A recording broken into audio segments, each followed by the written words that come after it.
अहिले ठुलाहरूको बस्ती यस्तो हो। ठुला घर भए झोप्रा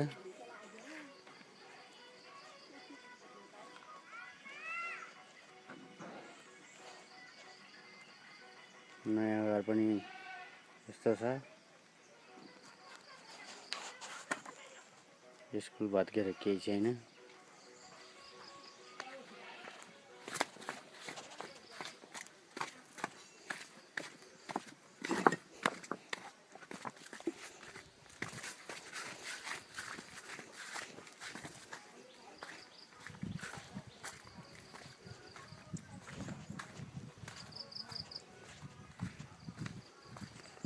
घरमाथि मकै उम्रिरहेछ।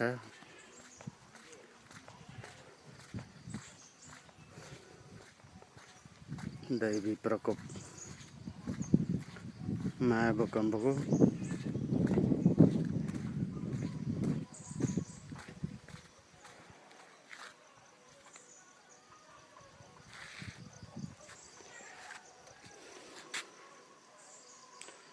यो रोड आयो बीचबाट। अब नयाँ घर बनाउन लाग्यो होला। भूकम्पले सबै घर पुराना भत्काइदिएर अब नयाँ सृष्टिको सृजना गर्नु भनेर पाठ सिकाएको छ।